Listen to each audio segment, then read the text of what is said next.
แปลงมาทุลุไปมาเอ๊ะยิ้มเบิดมื้อแล้วมื้อนี้เนาะเห็นแล้วเด้สิได้นอนบ่ได้ตากฝนแล้วบาดน้ำสิบ่ได้หัวซะแล้วเนาะประมาณวานนี่ขึ้นย่านคนจะตกแล้วก็คือว่าจะชนอยู่ไสได้ชนอยู่นี่นะยันน้ำไหลเข้าเฮือนติ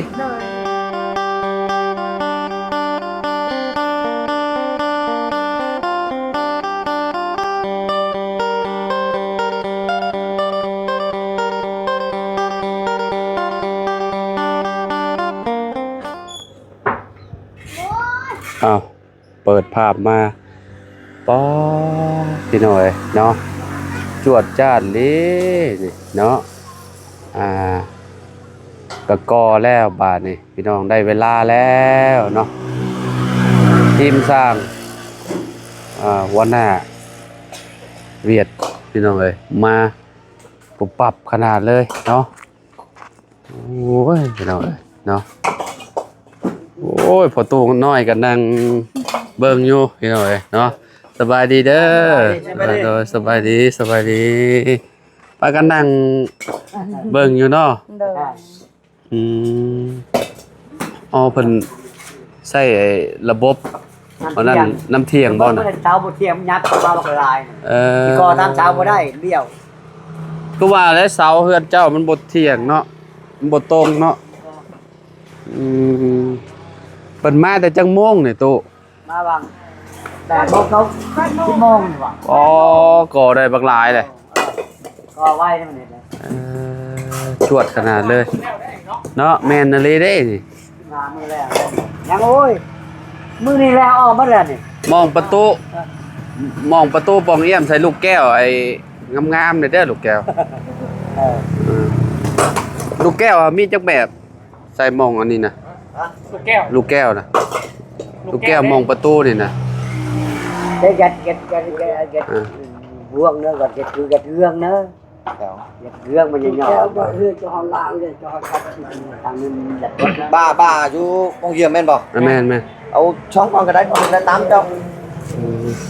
เอาได้บ่ชาก็ได้ตามเจ้าบ่ใส่ให้แล้วเวลามันกลางคืนน่ะยามมันมืดเด้จะเป็นบ่มีไฟที่ใช้แก้วแม่นต้องใส่อยู่แล้วใส่ตึงอยู่หัวแม่นอยู่หัวปงเอี่ยมน่ะเอาประมาณ3หรือ4บ่ใส่ยาวโรงเรียนบ่ยาวและสัมปงเอี่ยมแล้วมันจังได๋ชั้นหน่อยเดียวบึงอยู่บ่แก้ว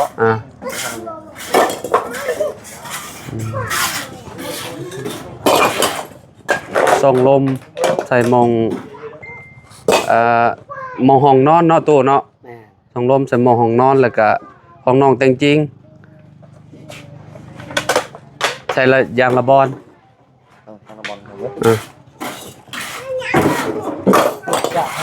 ไวเนาะประมาณคิดว่า15 มื้อนี้เนาะ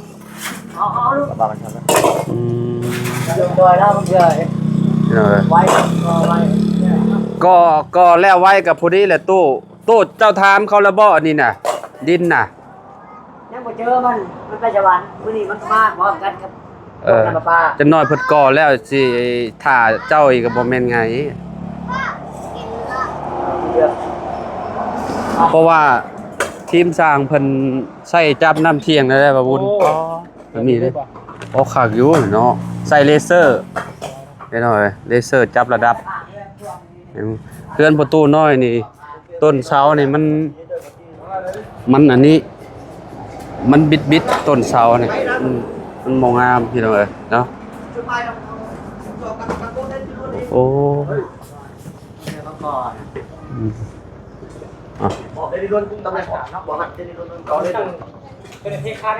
แม่คือแบบเพิ่นก่อขึ้นซ้ำนี่แหละเพิ่นก็อาชีจับคานมันบ่นี่พี่น้องเอ้ยเนาะแต่มุมนี้ก็เพิ่นเพื่อฮอดตอนแรกนี่ขอย้านว่าฝากนี่น่ะอันนั้นพี่น้องจากแล้วบ่แล้วเนาะเครื่องยังก็หมู่ปูนหมู่ยังก็แบบคือแบบมาตรฐานพี่น้องเอ้ยเนาะพวกซีมังเนาะ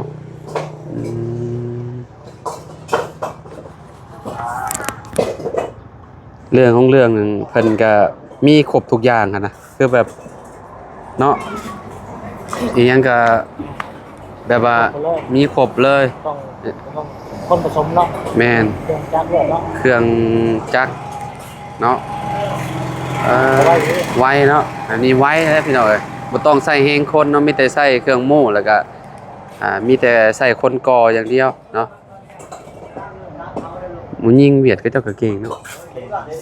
ซอยผสมปูนพี่น้องเอ้ยก็คือตอนนี้ยังบ่ได้ต้องการน้ำปานใดเนาะก็แบบช่วงโบกพุ่นพี่น้องเอ้ยช่วงโบกช่วงหยังบ่แล้ว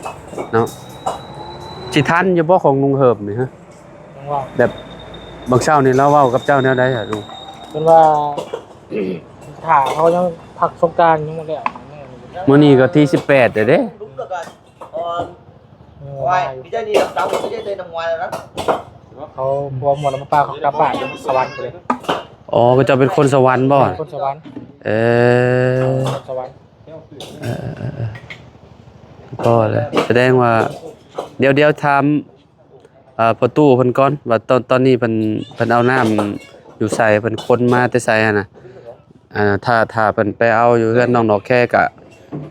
ช่วงพระเจ้าเก็บน้ำประปาเฮาก็สิ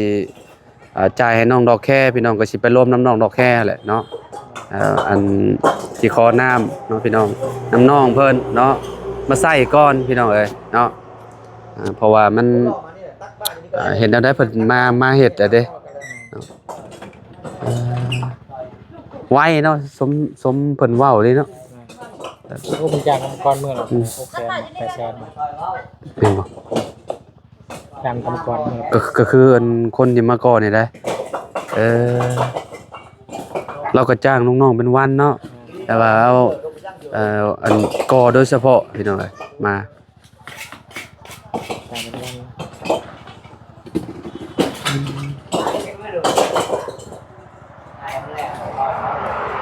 ดินจีพี่น้องเอ้ยบ่ต้องเนาะใส่เต็มระบบเลยจำสิอันนั้นน่ะโอ้คักเนาะเครื่องปั่นไฟเพิ่นก็ได้โอ้เอาไปปั่นอยู่ในนาคักอยู่เด้เนาะ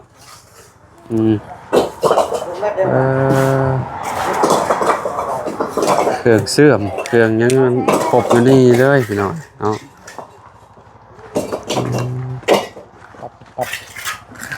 ไปโอ้คักอยู่แล้วบ่บุญเลยโอ้อันนี้สายยางมันก็มีเนาะมีมาบ่เลยสายยุงสายยางก็ได้ประตูเจ้าไปค้นน้ำไปใส่มา คนเราไปเอาน้ำที่แช่ เราเอาอยู่เปิดชาน ông dùng san mà này ว่าเดี๋ยวเขาสิไปร่วมกับน้องอันนี้น้องดอกแคเดี๋ยว มือนี่มาหอดนะมือนี่ ฮะ มือนี่เขาจะมามือนี่เขามาชาวานหอดมือเขาต่อให้เจ้า เขาว่าวนะ มาแล้ว เจ้า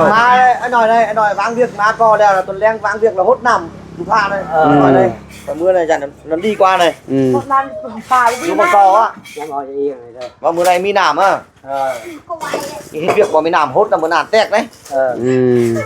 โพดให้มันซุ่มเนาะว่าอันก็เจ้าก็ฮู้ว่าก็เจ้ามา ขอโทษเขาเนี่ย ก็เจ้าว่าก็เจ้าสิมาเอิ้นบ่ มือนี่มาจากตะวันน่ะ บ่มาเอิ้นก็เจ้าสิมาต้อแม่นบ่ เขามาหอดแต่เว้นเขาจะต่อให้มือนี่เลย โอ้ ท่านมาหอดแต่เขาหอดคำหรือมือเขาต่อ ว่าก็ดีแล้วว่ะ ของคนรู้จักกันได้โน่น่ะ โน่นำปลา บ่คะแนนว่ายังอันนั้นยังบ่มาแล้วข่อยสิไปขอน้ำน้องอันดอกแค่ chú đi à แม่น กดชื่อดอก เอา แก้ม อันนั้นแหละเวลาจ่ายค่าน้ำนะเขาสิจ่ายให้ลาวนะให้ยืมน้ำเจ้าไอ้น้ำลาว vươn chú đi mi nảm nào á มีนะ แม่นลังนั่นน่ะมีแล้วอยู่พุ่น แต่ว่ามันอยู่พุ่นน่ะกอกมันอยู่พุ่น ตอมทอมาจากเม็ด thò nó mi mà เด้สายยางเรามีอยู่นี่ thò nó này tuần leng hốt nảm ได้ pha ได้ này ดีกัน hốt bảo chú thò chú đi 2 mét hốt bảo เราเอาให้พอให้กัน เจ้าว่าจะได้จุ่มใครว่ายังไม่ได้ เดี๋ยวจะไปรวมกับลาวแต่ โอ้สายยางเราฮอดแต่50เมตรเนี่ยมันบ่ฮอดดอกฮอดมองหัน50เมตรน่ะ ได้ไปแล้ว50 เมตร ยังเรื่องอันนี้บัดนี้เดี๋ยวรอให้กับเจ้า ขนาดน้ำขาดแล้วยังไปอาบอยู่ห้วยบ่ได้ ไปอาบอยู่ห้วย สบาย เอาแล้วเอาไปอาบเองแหละน้ำ เอาเรายันเสียค่าน้ำลายเด้ น้ำแพงบ่ถ้าประหยัดดีได้บอกนี่ ดีแหละประหยัดได้ใส่เวลาใส่ในยามจำเป็นน่ะเด้ก็ขึ้นแล้วคือเฮือนบัดนี้เนาะตอนแรกๆก็จักคือไปชักอันนี้ก็เป็นรูปเป็นทรงแล้วบัดเต็งจริงเอ้ย เดือนนี้ก็จะขึ้นต้นไม้แล้วนี่ ก่อน แม่นแล้ว เดือนรถไปหารถดินอีก พอดีเลยเดือน6เนาะขึ้นเฮือนเนาะฝนตกพี่น้องเอ้ย ซุ่มเย็น แต่ว่าสุ่มเย็นเด้ โอ้พอดีคักเลยแล้วได้รถ พี่อยากเฮาลงเมื่อรอบนี้รอบหน้าขึ้นหน้าพอดี แมนค่อยกลับมาพอดีเลย รอบหน้าพี่น้องเอ้ยเนาะ เรื่องก็สร้างได้เนาะ แมนก็ตรงอันนี้อยู่เลยแบบอันบาบุญแบบว่าเพิ่นก่อข้างในแรกๆข้อยก็ว่าข้อยอยากได้แบบนี้แบบว่าไอ้ให้จับเหลี่ยมแต่งเสาข้างนอกหั่นน่ะแบบว่าโซเสาข้างนอกเด้พี่น้องข้อยน่ะคิดผิดตอนเฮือนข้อยน่ะข้อยคิดผิดกระเจ้าแม่นกระเจ้าตอนกระเจ้าก่อนน่ะเหลี่ยมมันสิอยู่ข้างในเหลี่ยมมันลายเด้เวลาเล็กน้อยล่มน่ะมันสิถึงหัวพอดีเหลี่ยมเสานี่พี่น้องก็คือแบบนี้นะขากแล้วถึกแล้วนี่เฮามีแต่แต่งเสาหม่องนี้เนาะ เพื่อนคอยอยู่กับเพื่อนคอยช่วงเช้าเนาะ เพื่อนข่อยน่ะโซอยู่เสาในพี่น้องเอ้ยเพราะว่า เพราะว่ากระเจ้าเฮ็ดกระเจ้าเฮาอยู่ไทยเด้ครับบ่ได้จักเด้ เห็นบอกอยู่พูนน่ะอยู่นอกอยู่ในเช่าตังค์ยาก เสามันบ่นั่นเนาะเสากระเจ้าตอนกระเจ้าตั้งกระเจ้าเฮ็ดตั้งไปเลยหั่นน่ะมันหลด ตังค์บ้าเลยบอก มันหลดบิดเบี้ยวไปเลยพี่น้องเอ้ย เป็นบ้านแก่แน่เนาะ ก็คอยชื่อนี่คอยเอาตังค์เล็ดคอยชื่อแล้วเลยลงมากมานานแล้วบุบ เอาตามแบบของเจ้า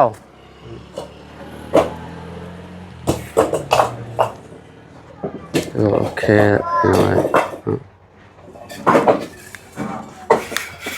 คนงานมันก็บ่ได้หลายเลยพี่น้องเอ้ย เวียน800,000 มื้อละ800,000 เรียกเป็นแนวโมเดลเดียว เล่าตังค์เลย ก็คือคนเวียดคือกันน่ะมื้อละ8 ที่เข้าลงข้อประมาณกับตำรวจประมาณ1 ล้านเนี่ย ตีใส่ล้านหนึงเนาะ มันหลายแนว ค่าแรงงานคือแบบค่าคนงานเราอะอืม ขาดรถมึง คือมาเฮ็ดเวียกนี่เป็นยังบ่นี่เด้ พวกเก็บจีนมือชาแสนได้ล้านคนข่อยเด้อ นับคน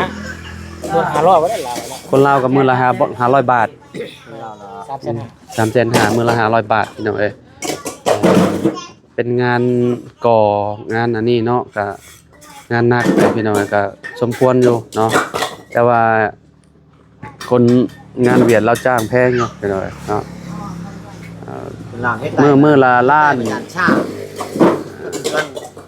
ได้ช่องชามมือได้เงินกินเหล้าก่อนพักก่อน ได้มื้อ2มื้อพักก่อนบ่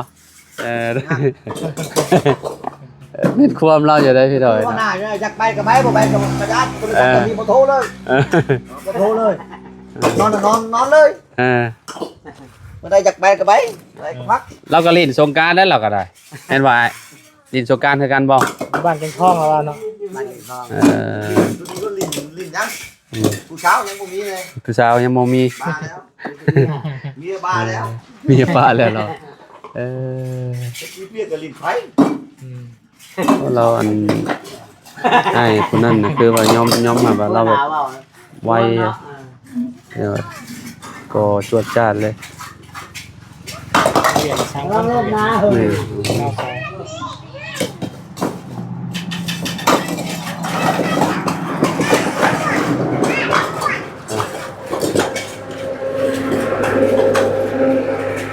เอาพากันขนดินจีซอยซุมเพิ่นตื่นเต้นพี่น้องมื้อนี้เนาะคึกคืนขนาดเลยมื้อนี้เนาะ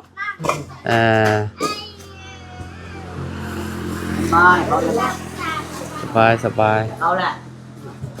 โคตรได้หลายอยู่ได้นี่เนาะ อัน3,000กว่าๆเนาะแต่คือว่าแบบได้หลายเติบอยู่คันว่าเป็นพวกดินนั่นนี่เฮงบ่ได้ว้าวพี่น้องดินบล็อกนะเป็นท่อไปเลยขอเนาะ ไปเดี๋ยวนี้มันเย็น แต่ว่าดินอันนี่คักพี่น้องเอ้ยมาตรฐานแบบมันถ้าเจอโตที่ว่ามันสุกๆที่ว่าก็เจ้าเผาแบบแดงๆน่ะเฮงคักแดงแบบนี้น่ะอันนี้นะเขาแบบว่าอยากออกเหลืองๆนี่มันก็บ่อยากปานใดอันนี้ดำเนาะว่าแดงเลย มันไม่แห้งน้ำมันหด เอาน้ำฮดสีดให้มันเข้ากันให้มันซุ่มเนาะ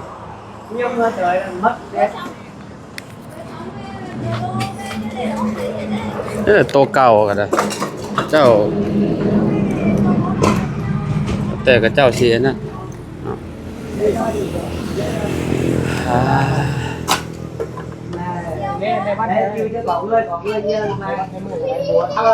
เพิ่นให้บ่ขาแฮง คุณให้วันละมื้อบ่ฮะเขาให้ ซอย ซอยชื่อคิดว่าให้วันละมื้อวันละมื้อเพิ่นบ่ได้ให้บ่ซอย ใจอยากซอยนะตื่นเต้นไหน ดีแล้วซอยกับเพื่อนตัวเองเนาะ ตัวเองได้ตัวเองนั่นแหละโอ้คักอยู่นี่ดีอยู่ เนี่ยตอนนั้นแล้วไว้เนาะ ตัวได้ขี้ไล่กับบ่เอาไว้แบบเอาไว้อันมันหมดเทิงมันยังก็เอาตื่มใส่กันเนาะ ขนาดทำยังอ้อมแล้วดินจีมันดอก4,000 คันมาพอกันยังหน่อยนึงเนาะจริง แม่น มันก็ฮอดออกมา7-8,000เพราะเพื่อก็ จะแล้วก็ถ้าเบิ่งห้องเด้ห้องนอนเด้ นอนอีก ห้องนอนเด้เบิ่งนี่แหละเพื่อก่อขึ้นผู้มันก็ถือว่ามันก็ก่อสุดบ่ได้ผู้เป็นฮอดพุ่น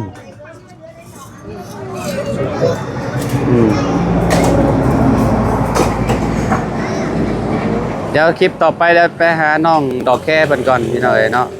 คลิปนี้อันเบิ่งเฮือนอันพอตู้น้อยไปก่อนเนาะ เรานี่ก็มั่งเรามาหัวบัดเดียวเนี่ยเรามาก่อนเขาว่าเอาน้ำยังทันมาฮอดอ่ะเอ้าแล้วว่า แล้วคนมาเองเลยน้ำบ่ คนมาเองอยู่หันเราคอยตรงเอ้า เออ บัดนี้เขาว่ามีน้ำเงินซาลาแต่ว่าบ่กล้าเว้า ถ้าเฮา เลย เออ ให้ลุงเพิ่มโทร กลางว่าเขาก็บ่ให้ดอก ให้ลุงเพิ่ม ไหน จานละ เว้าเอาสิจ่ายเงินให้กับเจ้ากับเพิ่นก็คือสิบ่แรงน้ำใจขนาดนั้นดอกมันก็ให้อยู่แหล้ว แต่เฮาบ่กล้าเอง แม่นซุมเจ้าบ่กล้าเอง นั่นเลย คือน้องกันน่ะ บ่กล้า บ่กล้าพวกทางไป แรกๆเพิ่นว่าใช้น้ำห้วยเพิ่นว่าสบายใช้น้ำกันบัดนี้ขอว่าใช้น้ำประปา บ่คะแนนมีจักก็ลงไปหั่นเนาะว่าบุญเนาะมันอยู่ใกล้ๆนี่ละว่าน้ำอะน้ำห้วยน่ะมีแต่ก็ต้องมันหลายๆอย่างคือว่าแหละ เราติดตั้งให้ดิลุงเพิ่มเป็นคนจ่ายให้ป่ะ น้ำมันบ่ออกแห้งเลยเราไปตักน้ำ ลุงเฮิมเว้าได้อันลำเมื่อคืนนี่ลุงเฮิมมาหาซุมเจ้าว่าสิ แล้วบอกให้น้ำปลาแล้วบอก บอกเฮาใช้แล้ว ใช่แล้วแต่ว่าเขาเป็นโทรเขาอยู่สวรรค์ เขามาฮอดเว้นก็สิใช่ แล้วบอกฮอดมื้อได้โทรบอกลุงมื้อนั้นเหรอ คือว่างบน้ำประปานี่มาเรียบร้อยแล้วเนาะ มาเรียบร้อย โอ้ยคักกะลีสาธิเนาะมาก็ถึกช่วงเฮ็ดเทือนพอดีเลยพี่น้องเอ้ยก็คือแบบมันก็เข้ากันเลยได้พี่น้องเอ้ยเนาะเพราะว่าน้ำนี่ก็เวลาเฮาโบกเฮือนโบกหยังนี่สำคัญเด้ น้ำลาย เจ้าก็เวลายามแรงนี่ก็สิได้ฉีดอันนี้นี่ฉีดฮดนี่ฉีดฮดพวกอันนี้แหละอิฐแดงนี่แหละของเจ้าก่อแล้วให้มันแข็งเด้เขาก่อแข็งเขาชี้มันจะบ่แตก เช้าแล้วเจ็บท้องบ่ได้ไปฉีดยาบ่ ไปฉีดยา ก็ยังเจ็บ ฮะ ยังว่าเช่าอยู่ มันยังเจ็บ ที่นอนพดอยู่คือว่าเช่าไว้แต่ประเทศสบานมาพ่อเขาว่าให้เรียบ จะว่าตัวซุมอ้ายจ๊ะเออ มันว่าบัดบิดมันแห้งบัดค ปิด อ แห้ง กินข้าวตรงเวลา วิทย์แต่ว่าวิทย์น่ะแห้งมันก็ให้มันก็ดีเองกำลังวิทย์อีก ต้มน้ำกินก่อนช่วงนี้น่ะจะไปกินน้ำดิบหลายอาจสิเป็นท้องร่วง นั่นแหละไม่ต้องกินอะไรด้วยแหละน้ำปลาขาดน้ำไม้ขาดเขามา ตาลูกกอกกินอ่ะ โอ้แม่นแล้ว โอ้ยพอเคยเก็บทองทุกกอนเขามาทำมิตรหา อืมน้ำก็คะแนนกินตัวนั้นก็ต้องมาต้มกิน เพราะเขากินเฮิงเลยพ่อเอาปลาเฮิงเลยเด้ แม่นจุ่มๆดน ตะกี้มากินเนาะ ตะกี้กินประจำเด้อะไรกินน้ำอนามัยเด้มันไปเปลี่ยนกินน้ำตัวนั้นแหละ ไหวเหรอฮะมีแต่2คนนะแม่ก่อ 2คนน่ะมีแต่ คอยกินนั่ง สมัง มันจุกตักกิน อั นั่ น ง นี้สิเทคานแล้วบัดนี้เนาะสิเทคานแล้วบัดนี้ คาน เทคานแล้วก็ใส่อันประตูบ่งเยี่ยมแล้วบัดโอ้คักเด้เด้อเอ้ย ตรงมาเลยเข้าไปเลยนะ 8 โมงแล้วก็มาก่อนเขาเปิดมาชั่วโมงนึงเขาจะมาเพื่อเขาไปตั้งหน้า ฝั่งนั้นก็แล้วแหละ คนตั้งหน้าเทียงเขาก็มีครับ อันนี้เนาะเลเชอร์ไว้ให้แต่งกิ่งคอยทางเนาะถึกรางวัลที่1เด้ แม่นความเก่าแหละ รางวัลที่1แท้ๆนั่น มันก็ช่วยแล้วได้แต่เช้าตักโลแล้ว FC คอมเมนต์มาโยว่าเป็นบุญเป็นกุศลแล้วแหละว่ะตั้งชาวมาตัว10 ปีเลยกันว่าบ่มีอันผู้ใหญ่ใจดีก็ โอ้ยแล้ว จักสิได้แบบใดแหละ ได้แต่น้ำมันแหละได้แต่เช้า ได้แต่เศร้าละ หมดแล้วหาดิหาเงินก็มีแต่บ่เห็นได้ไปหมดแล้วดิไปไกลคริปโตก็รู้คันหาแสน6 แสน โดยทีมงานสายจวดพี่น้องเอ้ยเนาะคือแบบมาชุมเฮามาแต่เฮือนจนตกใจกับบ่าวบุญป้าว่ะคือแบบเพิ่นเว้าคือเว้าสมที่เราเว้าหั่นนะพี่น้องเอ้ย ตื่นละแล้วละ เครื่องหมู่เครื่องหยังก็แบบมาตรฐานเลยเพิ่นเอามาเนาะอืม ทุกแปลงไปแปลงมาทุกดึกไปดึกมาเอ๊ะ อ่ายิ้มเบิดมื้อแล้วมื้อนี้เนาะเห็นแล้วเด้สิได้นอนบ่ได้ตากฝนแล้วบาดน้ำสิบ่ได้หัวซะแล้วเนาะประมาณ เพราะว่าวานนี่ขึ้นย่านคนจะตกแล้วก็คือว่าจะชนอยู่ใส่ชนอยู่นี่นะ ยันน้ำไหลเข้าเฮือนติ เลยยานน้ำเนี่ยยานงูแน่ยานมากะยานคนเลย ขี้ไม่ใจเนาะทางผ่านเลยแห้งๆนี่ป่ะ ผู้แล้วมันสิตกไปหม่องเฮือนอันน่ะเจ้าผู้แลกระต๊อบน้อยเจ้าแล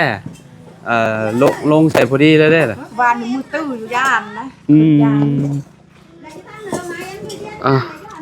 โอเคสำหรับลาแหละพ่อแม่พี่น้องเอ้ยเนาะเดี๋ยวอัปเดตให้เบิ่งอีกเทื่อนึงเนาะทาง